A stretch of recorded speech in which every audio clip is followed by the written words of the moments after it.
Hi friends, welcome to एकेस rides. आज मैं आपसे शेयर करने वाला हूं अपने बाइक के 10,000 किलोमीटर्स का पूरा एक्सपीरियंस। अगर आप मेरे वीडियोस को देखते आए हैं काफ़ी लोग, तो आपको पता होगा कि I purchase this Honda CB350 last year in the month of May. अभी अप्रैल चल रहा है, today is 19th of April when I'm shooting this video. Next month, after a month, I'm completing 1 year with this motorcycle, but I have completed 10,000 kilometers like last week. So I really wanted to share my experience with this motorcycle कि कैसा इसने किया, मेरा experience कैसा रहा, तो सब कुछ आपके साथ शेयर करूंगा। I'll be sharing with you everything, every aspect of this motorcycle. तो इसका मतलब ये हुआ कि जो लोग इस मोटरसाइकिल लेने के बारे में सोच रहे हैं या फिर आपकी लिस्ट में this is one of the motorcycles, then you must watch this video. It is going to be complete clarity given on CB350. So before starting with this video, I really want to share few things with you about this motorcycle. देखिए motorcycle जो है ये 350 CC की motorcycle में 348 point something cubic capacity की motorcycle है। 5 speed इसमें gear box है। दिखने में बिल्कुल हॉर्न आपकी रॉयल इनफील्ड क्लासिक 350 की जैसे लगती है, इसीलिए काफ़ी लोग मुझे इसे देखकर बोलते हैं कि ये होंडा की बुलेट है। मतलब ये बुलेट है लेकिन होंडा लिखा हुआ, तो इसके बारे में तो इंटरेस्टिंग फैक्ट है ही। उसके बराबर इसके में कुछ ऐसे फीचर्स भी हैं जो definitely I can share with you, जैसे कि इसमें जो इंजन है इसका बड़ा स्मूथ है। इसके जो कंसोल है वो कंसोल आपका थोड़ा सा आधा डिजिटल है, आधा इसमें एनालॉग है, वो ठीक है। चलाने में बढ़िया मोटरसाइकिल है। और इसकी जो हेडलाइट्स वगैरह हैं वो सारी LED हेडलाइट्स, इसकी जो इंडिकेटर्स हैं, जो पीछे के जो टेल लाइट इंडिकेटर, सब कुछ LED सेटअप पूरी तरह से दे रखा है इसमें। तो बेसिकली ये जो मोटरसाइकिल है क्रूज़र सेगमेंट की ये मोटरसाइकिल है। मतलब आप क्रूज़ कर सकते हो, मैंने भी क्रूज़ किया है, मैंने मतलब लॉन्ग ट्रिप की है इससे। I definitely share my opinion with you. तो यहाँ पर तो before wasting time, let's start talking about this motorcycle, my 10,000 kilometers experience with this motorcycle.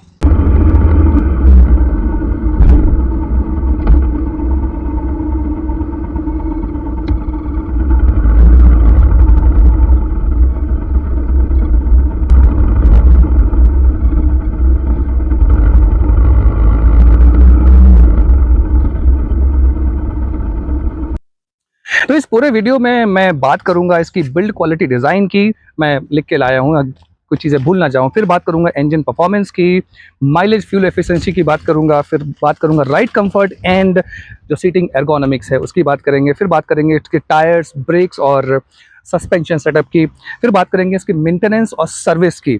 और then will talk about whether it is a value for money motorcycle या फिर नहीं। और then अगर कुछ ऐसे जो चीज़ें हैं जो मुझे लगता है कि इसमें एनहांस या इसके इम्प्रूव होनी चाहिए, उसके बारे में ज़रूर हम बात करेंगे। और finally I would also be telling that whether you should be buying this motorcycle या फिर नॉट।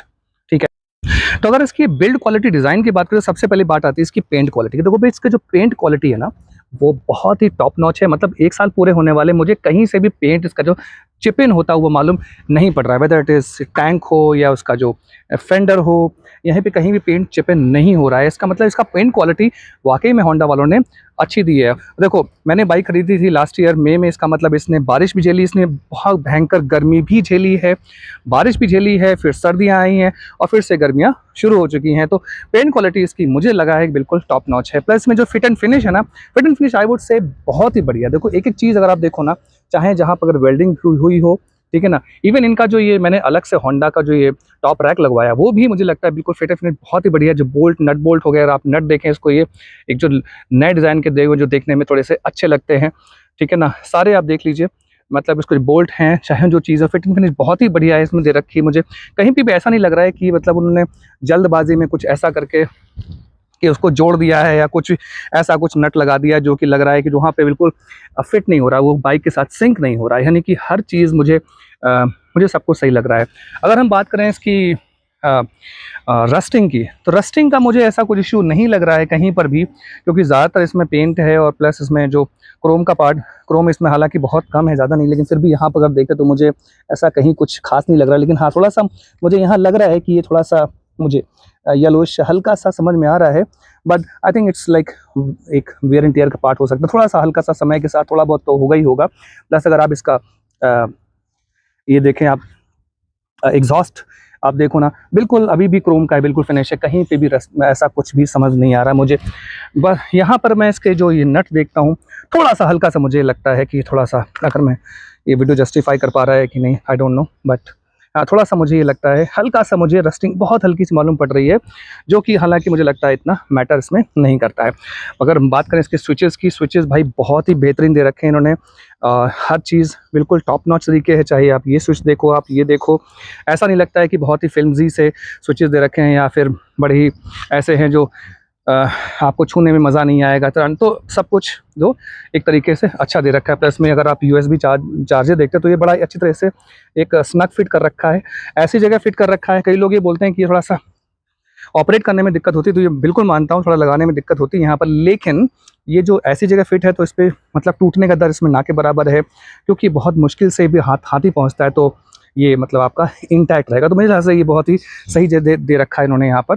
बात करते हैं इसके जो इंजन परफॉर्मेंस की। इसमें इंजन जो है वो है 350 सीसी, मतलब 348 सीसी का लगभग इंजन है। तो क्या इंजन की जो परफॉर्मेंस है वो जब मैंने बाइक को नया लिया था और आज लगभग 1 साल के बाद कैसी है, मेरा ये कहना है कि इसकी जो इंजन परफॉर्मेंस है, डे 1 में जैसे मैंने चलाया था और आज मैं चला रहा हूँ, बिल्कुल मुझे उसमें कोई भी फ़र्क नहीं मालूम पड़ रहा है। मतलब 19 छोड़ दीजिए, 19.9 का भी इसमें फ़र्क नहीं है। आज भी इंजन उतना ही स्मूथ है, उतनी ही पावर देता है और उतना ही आपको थ्रिल भी देता है जितना कि वो मुझे वो 1 साल पहले जब मैं इसे नया लिया था। तो इसमें ऐसा नहीं है कि समय के साथ इंजन की जो परफॉर्मेंस है, जो थ्रिल है, हालांकि थ्रिल की बात करना ठीक नहीं है क्योंकि ये कोई स्पोर्ट्स सेगमेंट मोटरसाइकिल नहीं है, लेकिन फिर भी जो इंजन की जो परफॉर्मेंस है उसमें बिल्कुल भी ड्रॉप मुझे नहीं मालूम पड़ रहा है। अगर मैं बात करूँ इसमें लो एंड टॉर्क की, लो एंड टॉर्क इसमें बहुत बढ़िया है, ठीक है, बहुत ही अच्छा लो एंड टॉर्क इसमें है। इस बाइक को मैंने चलाया है, फर्स्ट गियर में तो हर बाइक आगे बढ़ती है, सेकंड गियर में भी बाइक के आगे आप इसे मूव कर सकते हो, थर्ड गियर में भी आप इसे मूव कर सकते हो, आप इसे फोर्थ गियर में भी मैंने इसे आगे बढ़ाया, इवन फिफ्थ गियर में भी बाइक ये आगे चली जाती है, मतलब स्टेशनरी से मैं बात कर रहा हूँ। तो इसमें जो लो एंड टॉर्क है ना, वो इसमें भर भर के है, बहुत ही बढ़िया है। मैं बाकी मोटरसाइकिल की बात नहीं करूँगा, लेकिन हाँ इसकी बात ज़रूर करूँगा कि इसे लो एंड टॉर्क बहुत बढ़िया है। हाईवे क्रूजिंग अगर मैं बात करूँ, हाईवे क्रूजिंग, क्योंकि मैंने अभी रिसेंटली 2 हफ्ते पहले दो राइड्स की हैं जो कि हाईवे पे रही हैं। एक राइड में जो कि लंबी राइड, जिसमें मैं अकेले था, और उस राइड में मैंने एक दिन में कवर किया है लगभग 450 किलोमीटर से ज़्यादा अकेले, मतलब पिलियन पे कोई नहीं था। तो हाईवे क्रूजिंग इसकी बहुत ही ज़बरदस्त है। जो मैंने स्पीड, जो एवरेज स्पीड जो मैंने मेंटेन की इसमें, वो स्पीड थी आपकी बिटवीन 80 टू 90, यानी कि 80 टू 90 इसके बीच में इसका स्वीट स्पॉट मैं बोलूँगा एट 90 के आसपास है। ओके, और जो गियर की बात करूँ तो ये फोर्थ गियर में 80 की स्पीड ये पकड़ती है। और तो जो हाईवे जो क्रूजिंग जो कंफर्ट है, एक तो जो सीट है ना, इसके जो ये जो सीट मैं बोलूँ ये वाली, this is like really good, काफ़ी चौड़ी है, काफ़ी इसमें स्पेस है, तो इस वजह से इसमें आप बैठते ही आपको कंफर्ट मालूम पड़ता है। तो हाईवे क्रूजिंग की मैं बात करूँगा कि ये it is like very good, comfort इसका बहुत अच्छा है। टॉप स्पीड की अगर मैं बात करूँ तो देखो जी, टॉप स्पीड मैंने इस मोटरसाइकिल की जो अचीव की अभी तक, that was 125 kilometres per hour. ये बाइक का नेचर ऐसा है कि इस बाइक को अगर आप फोर्थ गियर पे, ये 80 तक चलती है विद गुड इकोनॉमी, मतलब fuel economy. Even fourth gear पे मैंने इसको 130 तक लेके गया हूँ। हालांकि इंजन स्ट्रेंड होता है ना, I would not recommend this कि आप इसे ऐसा करें। तो जब मैंने हाईवे पे इसको चलाया तो जो स्पीड है इसकी, मुझे ऐसा लगता है इसकी स्पीड 135 तक जा सकती है। हालांकि मैं ही लेने का मेरा बिल्कुल मन नहीं है, ना ही मैं ऐसा कुछ करूंगा, बट हाँ इसकी स्पीड, अगर ये कहना क्योंकि ये स्पीड सेगमेंट की मोटरसाइकिल नहीं, स्पोर्ट्स सेगमेंट मोटरसाइकिल नहीं, लेकिन भाई स्पीड इसकी जाती है, आप 135 तक इसे ले आ सकते हैं और इसमें कोई भी डिस्कम्फर्ट नहीं होता। यानी कि आपको जो चाहे आप बाइक में वॉबलिंग हो, वो सब कुछ नहीं। इसकी सेंटर ऑफ ग्रेविटी है बहुत बढ़िया है। अगर आप इसका बाइक का पूरा जो फ्रेम देखें हिसाब से, इसका सेंटर ऑफ ग्रेविटी इतना बढ़िया है ना, आप किसी भी स्पीड में लेके जाएं आपको कंफर्ट मिलेगा, और वाइब्रेशन इसमें ना के बराबर है। वाइब्रेशन चाहे आप 60 में चलाएं, 40 में चलाएं, 90 में चलाएं, 120 में चलाएं, वाइब्रेशन इसमें नहीं। हालांकि आप स्पीड बढ़ाते तो वाइब्रेशन तो ऑब्वियसली नेचुरली होंगे ही होंगे, बट इतना नहीं है आपको लगे कि वाइब्रेशन बहुत ज़्यादा हो गए हैं, तो वो आपको बिल्कुल भी इसमें नहीं है। ओके, अभी बात करते हैं इसमें इंजन हीटिंग इशू की।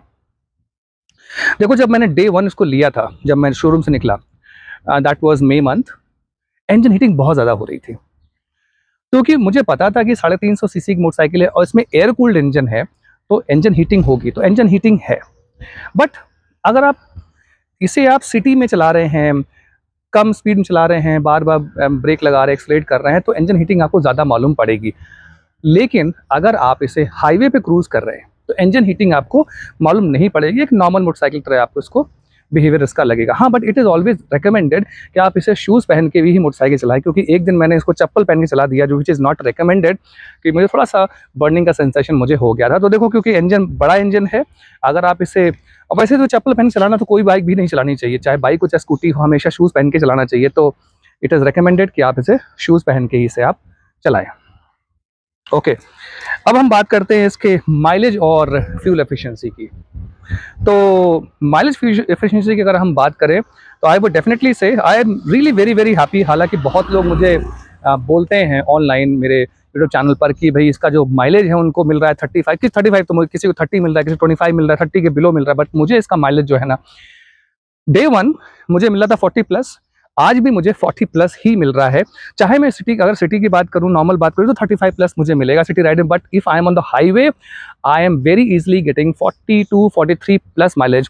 आई चेकड इट, मैंने इसको चेक भी किया, एक यूट्यूब पे वीडियो भी बहुत पहले का पड़ा हुआ है, प्लस इसमें मैंने अभी रिसेंटली मैंने जो लॉन्ग राइड की थी, मैं घर गया था, कानपुर गया था अपने फरीदाबाद से, तो आई ब्रॉट 43 प्लस माइलेज, चाहे जाने में हो चाहे आने में। प्लस अभी मैं आई वेंट टू एक छोटी सी 100-150 किलोमीटर भी गया था, तब भी मुझे 43 45 प्लस का मुझे माइलेज मिल रहा है इसमें। तो फ्यूल एफिशिएंसी मेरे हिसाब से बहुत ही बढ़िया है।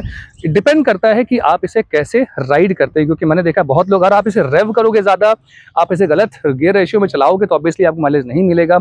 मेरा ऐसा है कि मैं चलाता हूँ कि मैं थर्ड गियर में अगर हूँ तो 60 के ऊपर जा रहा हूँ तो फोर्थ गियर में एंगेज करता हूँ, 80 तक मैं फोर्थ गियर को रखता हूँ, 80 के बाद अगर जा रहा हूँ तो मैं आई एंगेज फिफ्थ गियर।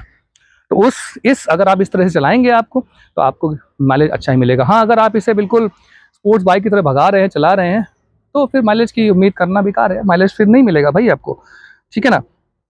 और माइलेज में कोई चेंज हुआ है ओवर टाइम, मैंने पहले आपको बताया कि माइलेज में कोई भी चेंज नहीं हुआ है। जो चाहे 1 साल पहले जब नई बाइक ली थी, वो आज लिए, माइलेज में कोई भी चेंज इसमें नहीं हुआ है। इवन फर्स्ट सर्विस के बाद भी ऐसा नहीं कि माइलेज बढ़ गया हो या घट गया हो, ऐसा कुछ भी नहीं है। उसकी 2 सर्विसेज फ्री सर्विस हो चुकी हैं, आखिरी थर्ड सर्विस है वो शायद अभी होने वाली है, क्योंकि मैं आई गेस 12,000 किलोमीटर्स पे इसकी तीसरी सर्विस होगी। तो माइलेज में कोई भी उतार चढ़ाव इसमें बिल्कुल भी नहीं हुआ है। ओके, अभी इसका जो एग्जॉस्ट साउंड वाइब्रेशन की अगर मैं बात करूं, एग्जॉस्ट साउंड इसका अल्टीमेट है, मैं आपको सुनाता हूं। तो देखो जी, मैं एग्जॉस्ट इसको ऑन करता हूं, आप देख लो, ये बॉटल रखी हुई है, पानी हिल रहा है, तो इतना तो होगा ही यार, मतलब इतना तो होगा ही होगा। हाँ, वाइब्रेशन तो थोड़ा बहुत है, लेकिन वाइब्रेशन नहीं, बट जैसा एग्जॉस्ट देखो ना आप, oh my God, this is like ultimate. जैसा पहले था वैसे ही आज भी है, वाइब्रेशन में मतलब कोई भी, अगर आप माइक के नजदीक लाता हूं,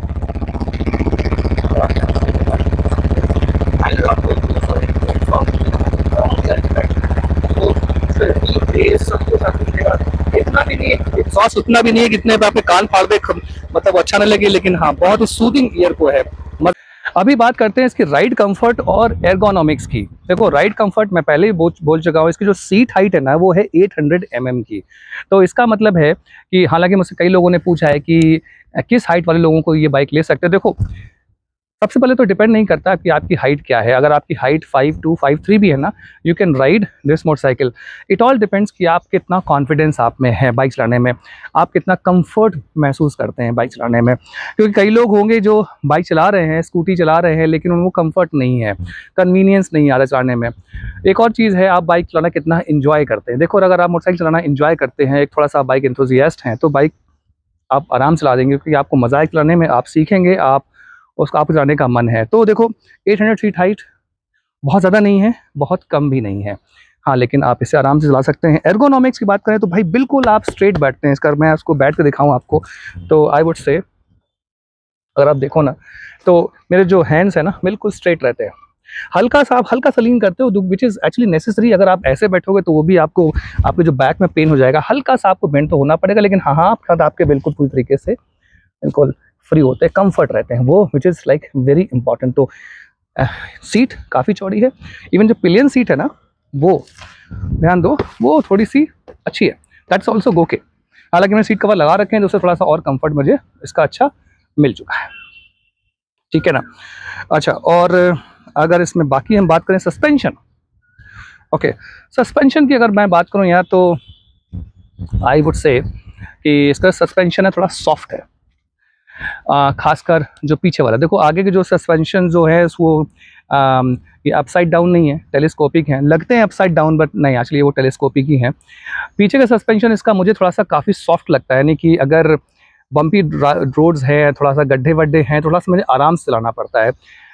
तो उसकी वजह से क्या है, कई बार इसके सस्पेंशन जो जो पीछे का जो ये इसकी जो स्प्रिंग है ना, वो कई बार आपस में वो कोलाइड करते हैं। क्योंकि अगर पीछे कोई भारी इंसान बैठा है या अगर मैं अकेला बैठा हूँ और काफ़ी गड्ढे में बाइक गई तो, और थोड़ा स्पीड में अगर मैं हूँ तो ये, तो थोड़ा सस्पेंशन इसका काफ़ी मुझे सॉफ्ट लगा। हालांकि मुझे इससे कोई दिक्कत नहीं है, तो क्रूजिंग मोटरसाइकिल का नेचर ही ऐसा होता है कि वो थोड़ा सॉफ्ट ही होगा।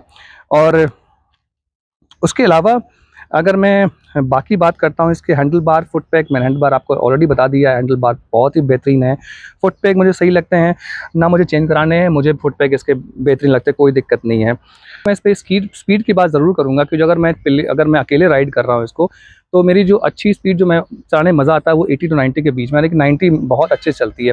लेकिन अगर कोई पिलियन बैठा है तो जो स्पीड है ना, जो स्वीट स्पॉट है इसका 80 तक हो जाता है, 80-85 रहता है। थोड़ा 10 किलोमीटर का ड्रॉप होता है, मतलब बाइक तो जाएगी लेकिन आपको थोड़ा सा बाइक का उस समय स्वीट स्पॉट थोड़ा सा 80 के 80-85 हो जाता है। अगर आप अकेले हैं तो 90-95 तक इसका, इवन 100 तक ये क्रूज करती है। आप घंटों चलाइए, कोई भी प्रॉब्लम इसमें नहीं है। अगर इसमें टायर की बात करूं तो देखो, टायर इसके जो 100 सेक्शन का अगला टायर है और पिछला टायर इसका 130 सेक्शन का है, जो कि एडिक्वेटली ब्रॉड है, मुझे सही लगता है। ठीक है ना।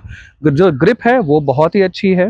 टायर ऑफ कोर्स ट्यूबलेस हैं, अलॉय व्हील है इसके, तो मुझे लगता है कि this is like really good. एक और सबसे अच्छी चीज़ इसमें बाइक में ये है भाई कि ये जो मोटरसाइकिल है ना, इसमें dual ABS is very very important. मैंने इसको इवन चेक नहीं किया, ये ऑटोमेटिकली टेस्ट ही हो गया, क्योंकि I had to stop my vehicle on a day और मुझे सडन ब्रेकिंग करनी पड़ी। लेकिन मुझे ऐसा लगा कि मैं भिड़ने वाला हूँ, मुझे लग चुका था कि अब मैं भिड़ने वाला हूँ, मेरी बाइक टूटने वाली है, मेरा सर टूटने वाला है। लेकिन बिल्कुल एन वक्त पे इसने बाइक ने रुक दिया। इसका मतलब एक्चुअली इसमें जो ब्रेक असिस्ट का फीचर है ना, वो बहुत ही बेहतरीन है।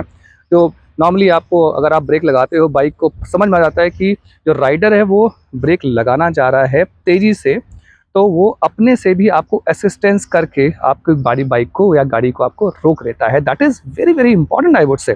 तो मैं हमेशा ही बोलूँ, एक सबसे अच्छी बात है ये जो होंडा वालों की बात है कि यार ये दोनों ही डुअल ABS देते हैं। चाहे आपकी बाइक, चाहे आप हाइनेस लो, RS लो या CB लो, डुअल ABS स्टैंडर्ड मिलता है। मुझे बिल्कुल पसंद नहीं है कि यार ये आप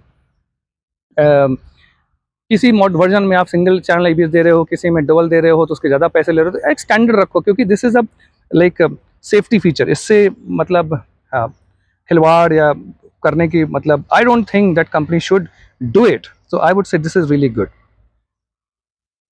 और बाकी मैंने इसमें कुछ अपग्रेडेड तो मैंने कुछ भी नहीं किया है, चाहे टायरों कुछ भी, सब कुछ स्टॉक चल रहा है। अगर आप देखो 10,000 किलोमीटर होने पर भी इसके जो टायर का जो वेरिएंट वो ठीक है, मतलब मुझे लग रहा है ठीक है, अभी तो टायर बढ़िया चल रहा है। देखो सारा कुछ डिपेंड करता है आपके राइडिंग स्टाइल पर भी। तो देखो अगली बात करते हैं इसकी जो सर्विस और मेंटेनेंस की। देखो ये जो बाइक है इसका जो फर्स्ट सर्विस तो अगले नेक्स्ट मंथ ही हो गई थी लेने के बाद, लग 1000 किलोमीटर पे। Second service after 6000 kilometres riding जो सर्विस हुई। मेरा फर्स्ट सर्विस में जो खर्चा आया था वो दैट वाज लाइक सेम 2200-2300 रुपये का खर्चा आया। सेकंड सर्विस में अभी वही 2200-2300 रुपये खर्चा आया। तो सर्विस जो है थोड़ी सी मुझे लग रहा, थोड़ी सी महंगी मुझे लगती है इसकी, लेकिन बाइक को देखते हुए, इसकी ठीक ठाक परफॉर्मेंस को देखते हुए मुझे लगता है थोड़ा सा ठीक है। हाँ, मुझे लगता है कि 400-500 रुपये बाइक की थोड़ी सी सर्विस ज़्यादा मुझे लगती है कि उसमें जो इंजन ऑयल है जो होंडा वाले डालते हैं वो भी थोड़ा सा एक्सपेंसिव ही है। आई एम श्योर सिंथेटिक इसमें ऑयल ही पड़ता होगा। तो सर्विस इसकी महंगी है। मेंटेनेंस का वही आफ्टर 6000 किलोमीटर्स की सर्विस होती है। सर्विस इंटरवल मुझे ठीक लगता है, और जो सर्विस का जो क्वालिटी इनका स्टैंडर्ड है which is also I feel very good.